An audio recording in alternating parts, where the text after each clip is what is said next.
అందరికీ నమస్కారం. Welcome to Sreetha sari selections. ఇది మన మధురనగర్లో ఉందండి, రామంతపూర్లో. లాస్ట్ ఇయర్ కూడా లాగానే ఈ ఇయర్ కూడా నవరాత్రి స్పెషల్ కుర్తాస్ వచ్చేసాయండి. ఇది వచ్చేసి మనకు కాటన్ లెనిన్ పైన వచ్చిందండి. ఇది బూటా సెల్ఫ్ బూటా విత్ సిల్వర్ లైన్స్ వచ్చింది. కలర్స్ చాలా బాగున్నాయి అండ్ ప్రజెంటేషన్ చాలా నీట్గా ఉంటుంది. మీకు ఇంత కూడా ఇరిటేషన్ రాదు. ఇది సిల్కీ లేక ఉండదు, ప్యూర్ కాటన్ బేస్ మీద ఉంటుంది. ఇలా కలర్స్ కూడా చాలా బాగున్నాయి. ఫస్ట్ కలర్ వచ్చి నేవీ బ్లూ, ఇది ఒక వచ్చేసి మెహందీ గ్రీన్ అండి. కలర్స్ కూడా చాలా రిచ్ లుక్ ఉన్నాయండి. ప్రతిదీ కూడా మీకు గ్యాన్లో చాలా నీట్గా ఉంటుంది అండ్ యూనిక్ ఉంటుంది. ఇవన్నీ కాంబినేషన్స్ కూడా.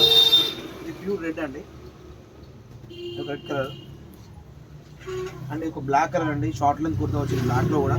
చాలామంది లాస్ట్ ఇయర్ బ్లాక్ చాలామంది రిపీట్ చేస్తారు కలర్. స్పెషల్ కుర్తాస్ బ్లాక్ కూడా వచ్చాయండి. అండ్ ఇది మస్టర్డ్ ఎల్లో అండి. మీకు హల్దీ కూడా వాడవచ్చు, రెగ్యులర్ కూడా వాడవచ్చు. అండ్ ఇది ఒక ఓన్లీ ఫర్ నిమజ్జనం అనుకుని చూడకండి. కలెక్షన్ చాలా మంచి క్వాలిటీ. నేను వేసుకున్నాను కలర్ అండి, మెరూన్ కలర్. ఇందులో మీకు స్పెషాలిటీ ఏంటంటే మా దగ్గర 16 నెంబర్ నుంచి స్టార్ట్ అయ్యి 50 వరకు దొరుకుతుంది. మీకు ఆల్ సైజ్ అవైలబుల్ ఉన్నాయండి ప్రజెంట్ ఇప్పుడు. Please follow, subscribe our YouTube channel. దయచేసి రండి. జై బులో గణేష్ మహారాజ్.